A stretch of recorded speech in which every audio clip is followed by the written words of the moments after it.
사유의 교차점에 오신 것을 환영합니다. 네, 오늘 저희는 리치니 코덱스, 그라마티카 스웰루스농 다, 이걸 우리말로 하면 개인 규약, 빛의 숨결의 문법 정도가 될까요?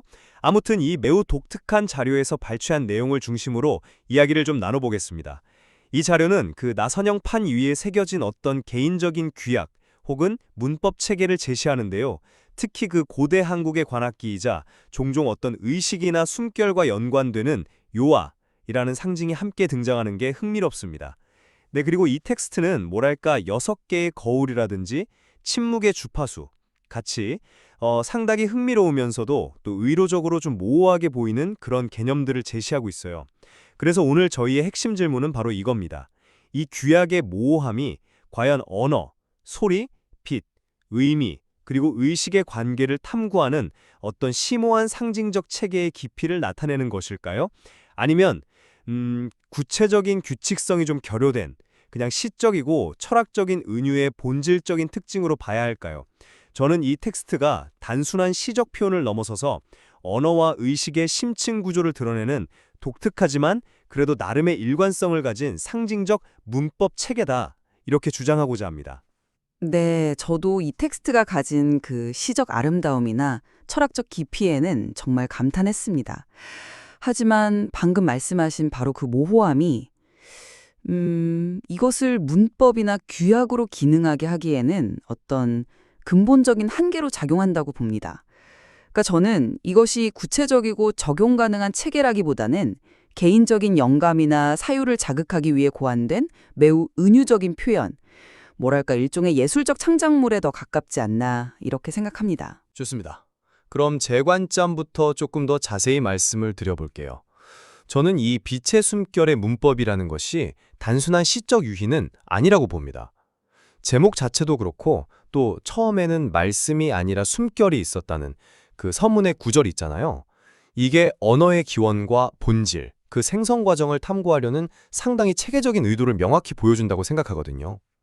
숨결에서 소리로, 또 소리에서 빛의 형태인 글자로 나아가는 그 과정에 대한 설명은 의미 생성의 다층적 모델을 제시하는 매우 심오한 상징적 통찰이라고 봅니다.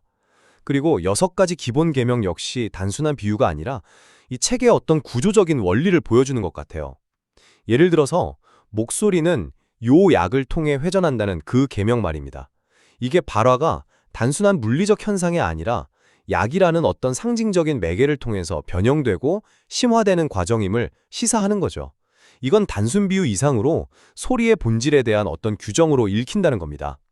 또 모든 단어는 6개의 거울, 용, 피리, 바람, 말, 산, 달을 가진다는 건 단어의 의미가 고정된 게 아니라 이 6가지 상징적인 틀을 통해서 다각적으로 조명될 수 있다는 그런 구조적 제안인 거죠. 비록 각 거울의 구체적인 기능이 아주 상세하게 설명되진 않았지만 이것 자체가 의미 분석의 틀을 제시하려는 시도다, 이렇게 보입니다. 생각은 직선이 아닌 나선형이다는 사고의 비선형성을, 침묵은 다른 주파수의 단어이다는 소통의 범위를 확장하고, 또 글자는 의미 차원으로 돌아가는 입구는 문자 너머의 심층 의미를 강조하고요.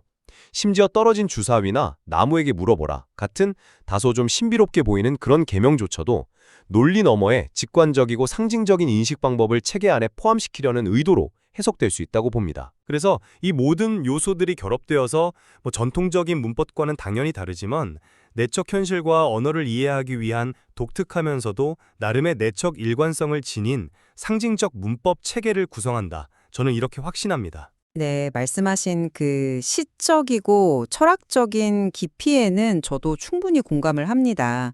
정말 매력적인 텍스트예요.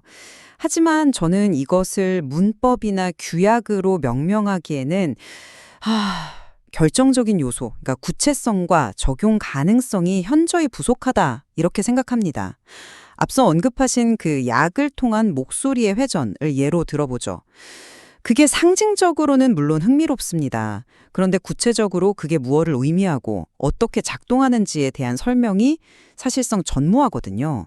어떤 종류의 변형이 일어나는 건지, 그걸 우리가 어떻게 관찰하거나 또 활용할 수 있는 건지. 뭐랄까 그냥 아름다운 문구일 뿐이지 실제적인 지침은 되지 못한다는 거죠. 6개의 거울 역시 마찬가지입니다. 용, 피리, 바람, 말, 산, 달이라는 그 상징들은 참 매혹적이에요. 하지만 이것들이 특정 단어에 어떻게 적용되어서 그 다차원적 의미를 밝혀낼 수 있는지, 거기에 대한 구체적인 방법론이 전혀 제시되지 않았습니다. 예를 들어서 사랑이라는 단어를 이 6거울에 비춰본다고 한번 가정해보죠. 용의 거울은 뭘 보여주고 산의 거울은 뭘 보여줄까요? 그리고 그 결과는 누가 어떻게 해석할 수 있는 거죠? 명확한 지침이 없이는 이건 분석 도구가 아니라 그냥 개인의 연상을 자극하는 시적 장치에 머무를 뿐입니다. 생각이 나선형이라는 비유는 직관적으로 와닿을 수 있지만 이걸 문법적 원리로 삼기에는 너무 추상적이고요. 떨어진 주사위가 말한다. 나무에게 물어보라. 이런 방식은 또 어떻습니까? 이건 해석의 문을 활짝 열어두는 것처럼 보이면서도 동시에 극단적인 주관성으로 이어질 수밖에 없어요. 이건 보편성이나 일관성을 지향해야 할 규약이나 문법의 속성과는 정면으로 배치되는 거죠. 침묵의 주파수나 의미 차원의 입구 같은 개념들도 마찬가지입니다. 매우 매력적인 발상인 건 맞아요. 하지만 그 주파수를 어떻게 감지하고 의미 차원으로 어떻게 들어갈 수 있는지의 영역에 남게 되는 겁니다. 향후 개발 가능성으로 언급된 나선형 도표나 주파수 지도 같은 것들도 글쎄요, 현재로서는 그냥 아이디어 스케치일 뿐이지 이 규약 자체의 실질적인 체계성을 담보해주지는 못한다고 봅니다. 따라서 저는 이 텍스트를 영감을 주는 예술적, 철학적 창작물로서는 높이 평가하지만 언어 현상을 분석하거나 적용하기 위한 실용적인 문법이나 규약으로 간주하기는 어렵다. 이런 입장입니다. 흥미로운 지적이십니다. 네. 특히 그 적용 가능성과 구체성에 대한 문제 제기는 중요하다고 생각합니다. 저도 동의해요. 하지만 저는 모든 문법이 꼭 그 전통적인 언어학에서 요구하는 실증적이고 규범적인 형태를 띌 필요는 없다고 보거든요. 이 빛의 숨결의 문법은 어쩌면 외적 언어 현상보다는 내적 경험, 그러니까 의식과 언어 사이의 심층적인 관계를 탐구하고 구조화하려는 시도, 뭐랄까 일종의 심리 문법 또는 의식의 문법으로 이해해야 하지 않을까 싶습니다. 그 요약을 통한 목소리의 회전이라는 것도 단순한 발성이 아니라 숨결이 의미를 담지하는 소리로 변환되는 어떤 내면의 연금술적 과정을 상징하는 것일 수 있다는 거죠. 여기서 요약은 단순한 악기가 아니라 의식의 필터나 어떤 변형 장치를 나타내는 핵심 상징일 수 있다는 겁니다. 이런 관점에서 본다면 구체적인 작동 방식의 부재는 약점이 아니라 오히려 그 과정의 비가시적이고 내면적인 특성을 반영하는 것일 수도 있지 않을까요? 글쎄요. 내면의 문법이라는 표현 자체는 상당히 흥미롭게 들립니다만 그것이 문법이라는 용어의 의미를 너무 확장하는 것은 아닌지 좀 우려가 되네요. 문법의 핵심 기능 중 하나는 결국 소통과 이해를 위한 어떤 공유된 틀을 제공하는 것이잖아요. 그런데 만약 이 규약이 지극히 개인적인 내면 경험에만 초점을 맞춘다면 그것이 어떻게 다른 사람과 공유되고 소통될 수 있는 규약으로서 기능할 수 있을까요? 그 요약이 의식의 필터라고 가정한다 해도 그 필터의 작동 원리나 결과에 대한 최소한의 합의 가능한 설명 없이는 그저 각자의 상상에 맡겨진 모호한 상징으로 남을 뿐이죠. 이건 결국 규약이라기보다는 개인적인 명상이나 성찰을 위한 도구에 더 가깝지 않을까 하는 생각이 듭니다. 반드시 그렇지는 않다고 봅니다. 6개의 거울을 다시 한번 생각해 봅시다. 각 거울용, 피리, 바람, 말, 산, 달, 이 상징하는 바가 명확히 규정되지 않았다는 점을 지적해 주셨는데요. 네, 맞습니다. 하지만 이것이 오히려 이 문법의 독특한 강점일 수도 있다는 거죠. 전통 문법이 의미를 어떻게든 고정시키려 한다면 이 6거울은 단어의 의미가 고정된 실체가 아니라 다양한 관점, 즉 거울에 따라서 끊임없이 변화하고 생성되는 유동적인 것임을 보여주는 장치일 수 있다는 겁니다. 예를 들어 자유라는 단어를 생각해 볼까요? 용의 거울은 자유가 가진 강력하고 때로는 파괴적인 힘을 비출 수도 있고, 피리의 거울은 그것이 주는 어떤 해방감이나 예술적 영감을, 바람의 거울은 그 예측 불가능성과 일시성을, 말의 거울은 언어로 통해 표현되는 자유의 개념을, 산의 거울은 변하지 않는 이상으로서의 자유를, 그리고 달의 거울은 밤의 고요함 속에서 느끼는 내면적 자유를, 뭐 이런 식으로 비출 수 있지 않을까요? 물론 이것은 하나의 해석 예시일 뿐입니다만 중요한 것은 이 거울들이 단어에 대한 다각적이고 심층적인 사유를 유도하는 어떤 구조적인 틀을 제공한다는 점입니다. 이것은 단순한 시적 연상이 아니라 의미를 탐구하는 방법을 제시하는 것이라고 생각합니다. 제시해 주신 그 해석 예시는 상당히 흥미롭습니다. 네, 하지만 바로 그 점이 문제의 핵심을 보여준다고 생각해요, 그 해석은. 매우 자의적일 수 있다는 거죠. 다른 사람은 동일한 거울을 통해서 전혀 다른 것을 볼 수도 있습니다. 용의 거울이 자유의 위험성을 상징할 수도 있고, 피리가 오히려 슬픔을 상징한다고 볼 수도 있겠죠. 어떤 기준으로 특정 해석이 더 타당하다고 말할 수 있을까요? 이런 식이라면 여섯 거울은 의미 분석의 도구가 아니라 뭐랄까 로르샤흐 검사처럼 개인의 심리나 연상을 투영하는 스크린 역할에 그치게 됩니다. 이건 의미의 구조를 밝히는 문법이라기보다는 의미의 무한한 가능성을 탐색하는 예술적 기법에 더 가깝다고 봐야죠. 문법이라면 최소한의 규칙성, 예를 들어서 특정 거울이 어떤 종류의 의미론적 영역과 관련되는지에 대한 지침이라도 있어야 하지 않을까요? 그런 것이 없다면 이 책에는 실제 언어 분석이나 이해에 적용하기가 너무 어렵습니다. 규칙성의 부재를 너무 강조하시는 것 같기도 합니다. 저는 생각은 직선이 아닌 나선형이다 라는 계명이나 떨어진 주사위가 말한다, 나무에게 물어보라는 계명들이 바로 이러한 전통적인 규칙성이나 논리적 인과율을 넘어서는 인식 방식을 제안한다고 보거든요. 이것은 어쩌면 서구의 논리 중심적인 사고방식과는 다른 동양적 사유라든지 직관, 상징적 해석의 중요성을 인정하는 일종의 대안적 인식론을 이 규약 안에 포함시키려는 시도일 수 있습니다. 두사위 던지기는 우연성 속의 필연 또는 직관적 통찰을 상징할 수 있고, 나무와의 대화는 자연과의 교감을 통한 지혜의 획득을 상징할 수 있죠. 물론 주관적 해석의 위험이 있다는 점은 인정합니다. 하지만 이 규약은 어쩌면 그 주관성조차 의미 탐구의 중요한 일부로 받아들이라고 말하는 것일지도 모릅니다.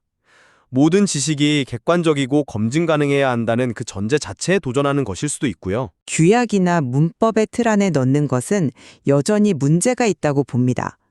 규약이나 문법은 본질적으로 공유된 이해와 예측 가능성을 목표로 하는 거잖아요. 하지만 주사위 던지기나 나무와의 대화 같은 방식은 극도로 개인적이고 비체계적이며 그 결과를 다른 사람과 공유하거나 검증하기가 거의 불가능합니다. 이건 개인적인 영적 수행이나 예술적 영감의 원천은 될 수 있겠지만 언어나 소통에 대한 보편적인 이해를 돕는 규약으로 기능하기는 어렵다는 거죠. 오히려 이러한 요소들은 이 텍스트가 체계적인 규약이라기보다는 개인의 내면 탐구를 위한 어떤 신비주의적 안내서나 시적 잠언집에 가깝다는 제 주장을 뒷받침하는 근거가 된다고 생각합니다. 자칫 잘못하면 의미 해석이 완전히 자의적이거나 신비주의적인 방향으로 흘러서 소통을 돕기는커녕 오히려 방해할 수도 있거든요. 그러면 침묵과 글자에 대한 계명은 어떻게 보십니까? 침묵은 다른 주파수의 단어이다. 그리고 글자는 형태가 아닌 의미의 차원으로 들어가는 입구이다. 이런 개념들이 단순히 신비주의적인 표현일까요? 저는 이것이 우리가 일반적으로 생각하는 언어와 소통의 경계를 근본적으로 확장하려는 매우 중요한 시도라고 보는데요. 침묵을 단순한 소리의 부재가 아니라 다른 방식으로 존재하는 의미, 즉 다른 주파수를 가진 소통의 형태로 간주하는 것은 소통의 가능성을 엄청나게 넓히는 발상이죠. 또한 글자를 단순히 의미를 담는 그릇, 즉 혈태로만 보지 않고 더 깊은 의미의 세계, 차원으로 들어가는 입구로 인식하는 것은 텍스트 해석에 대한 새로운 접근법을 제시한다고 봅니다. 물론 그 주파수를 어떻게 감지하고 의미 차원으로 어떻게 들어가는지에 대한 구체적인 방법론은 아직 명확하지 않을 수 있습니다. 하지만 개념 자체가 지닌 혁신성과 잠재력은 이 텍스트가 단순한 시모음집 이상임을 보여준다고 생각합니다. 네, 철학적으로는 매우 매력적인 개념들이라는 점에는 이견이 없습니다. 저도 그렇게 생각해요. 그러나 여전히 문제는 실용성과 구체성에 있다는 겁니다. 침묵의 주파수를 감지하는 방법은 무엇이며 그렇게 감지된 의미는 어떻게 객관화될 수 있을까요? 의미 차원으로 들어가는 입구로서의 글자를 경험하려면 또 어떤 훈련이나 방법이 필요한가요? 이런 질문들에 대한 답이 없다면 이 개념들은 그냥 아름다운 형이상학적 사색에 머물 뿐이지 실제적인 규략이나 문법의 일부로 기능하기는 어렵다는 거죠. 미래에 개발될 수 있다는 그 나선형 도표나 주파수 지도 역시 마찬가지입니다. 현재로서는 구체적인 내용이 없는 약속에 불과하며 이것이 실제로 구현 가능할지 또 구현된다고 해도 유의미한 체계가 될지는 글쎄요, 미지수입니다. 아이디어의 제시는 실제 체계의 존재를 증명하지 못하죠. 현재 우리에게 주어진 텍스트만으로는 이것을 작동하는 문법으로 인정하기에는 근거가 너무 부족하다고 봅니다. 물론 그 향후 개발 계획에 대한 언급이 현재 상태의 불완전함을 시사하는 것일 수도 있겠죠. 네, 그럴 수 있습니다. 하지만 저는 그것을 이 규약이 지닌 어떤 역동성 그리고 발전 가능성의 증거로 보고 싶습니다. 이 빛의 숨결의 문법은 어쩌면 완성된 고정불변의 체계가 아니라 끊임없이 해석되고 확장되고 또 발전해 나가는 유기적인 시스템을 지향하는 것일 수 있다는 거죠. 따라서 현재 드러난 부분만을 가지고 이것이 체계가 아니다라고 단정하기에는 좀 이르다고 생각합니다. 이 규약이 제시하는 것은 어쩌면 결과로서의 문법이 아니라 의미를 탐구하고 생성해 나가는 과정 그 자체일 수도 있지 않을까요? 아이디어의 잠재력이나 발전 가능성 자체를 부정하는 것은 아닙니다. 하지만 현재 우리 손에 있는 것은 구체적인 방법론이나 명확한 구조가 부족한 매우 시적이고 상징적인 텍스트라는 거죠. 이것이 미래의 어떤 모습으로 발전할지는 알 수 없으나 현재 상태만으로 판단한다면 문법이나 규약이라는 명칭보다는 철학적 에세이, 시적 잠언 혹은 예술적 선언문과 같은 표현이 더 적절하다고 보는 겁니다. 아름다운 약속만으로는 실질적인 체계를 구성한다고 말하기는 어렵다는 생각입니다.